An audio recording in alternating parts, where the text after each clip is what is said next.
কি রে হাতে কি এগুলা? বাড়িতে যাবো, হ্যাঁ, তাই বাজার। বাজারে কি কি রে? ফুল পাউডার, হুম, শ্যাম্পু, বুঝছি বুঝছি বুঝছি বুঝছি এই যে বুঝছি। আর দেখান লাগবে না, হয়েছে। এলে কার জন্য, কার জন্য? এগুলো আমার আম্মুর জন্য। আরে বাবা, তাহলে কতদিন পর মায়ের বাড়ি যাইতেছ? 1 বছর। 1 বছর? হ্যাঁ, দেখছেন, কারা কারা 1 বছর পরে নিজের মায়ের বাড়ি যান এই ভিডিওর কমেন্ট বক্সে কমেন্টস করেন। আর ইনি কিন্তু 1 বছর পর পর মায়ের বাড়ি যায়, ঠিক আছে? মানে ভাই খুব মন চাইতেছে যেতে না। অবশ্যই। তুমি তো জাতেই দাও না, হুম, তুমি তো জাতেই দাও না। আমি যাতে দিনে বলতে তুমি জাতি দাও না বলতে, তুমি যদি না পাঠাতো আমি কোনো যাবো? একা একা যাওয়ার সাধ্য আছে এখন আর? যেতে পারো না কে? তোমার ধরে তুমি তো একাই যেতে পারো। মন থাকবে তো কথাটা? মন থাকার কি আছে? তুমি তো একা যাইতেই না, পারো। মন থাকবে তো, তাই তো। হ্যাঁ, তুমি তো একা ঠিক যাইতেই আছে, পারো। এই তো ঘুরে আসি আবার 6 মাস পরে যাবো। তাহলে এক কাম করো, তুমি একা যাবে, একা আসবে, আমি যাবো না। কেন? না, তুমি যেহেতু একা যাইতে পারো। গালেরটা দিছে। আর বাবার একটা দিবে নাকি? Thank you. ঠিক আছে বাবা।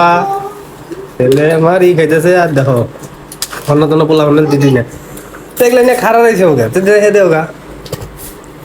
বাবা মায়ের বাড়ি দেবো রে, কি খুশি লাগতেছে। হ্যাঁ, আমার মায়ের বাড়ি আমি দিনকে যাবো, আমার আল্লাহ খুশি লাগবে। তুমি না আসলে কোনো ঈদে ও মায়ের বাড়ি যায় না, সব ঈদ আসলে আমাদের বাড়িতে করে। তো এবার ঈদের পরে কইছিল একটু বাড়ি যাবো, যেহেতু প্রায় 1 বছর হয়ে গেছে গা, যার কারণে আর কি বাড়ি পাঠাইতেছি। বাড়ি পাঠানোর জন্য আমার শাশুড়ির জন্য কিছু কসমেটিক্স নিয়ে দিছি। কসমেটিক্স? এই একই কথা। হ্যাঁ, সব শাশুড়ি মা কসমেটিক্স গুলো মাখবে আর জামার কথা মনে করবে যে না আমার মাইয়া জামাই পাঠাই দিছে। ঠিক আছে, কেমন লাগতেছে বলো? বহুত দিন পর বাদ যাবে।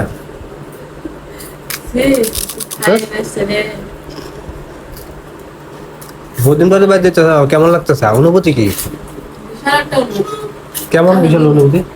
একদিন করে বাপের বাড়ি যাচ্ছি, হুম, বাপের বাড়ি যাওয়ার কথা বলি তুমি কয় এখন না তখন, তখন না একবার যাচ্ছি তো দেও না। তাহলে টিকিটও কাটা কিন্তু হয়ে গেছে, এটা বলে না। বাবারে বাবা, অনলাইনে টিকিট পর্যন্ত কেটে ফেলা নিছে।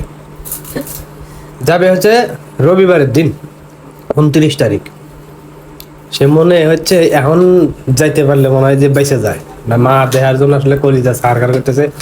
এটা আসলে এইভাবে নেওয়ার কিছু নাই, প্রত্যেকটা সন্তানেরই এরকম হয় বা প্রত্যেকটা বাবা মারই এরকম হয়। ঠিক আছে, আসলে বাবা মা যে কদিন বাইসে আছে সেই কদিন খোঁজ খবর নিও। বাবা মা মারার পরে কিন্তু দেখবে খোঁজ খবর নেওয়ার লোক নাই। এটা কিন্তু হয় সেম, তোমারও যেরকম আমারও সেরকম। তাই থাকতে সকলকে মর্যাদা দিতে শিখো প্রিয়। ঠিক আছে, হ্যাঁ।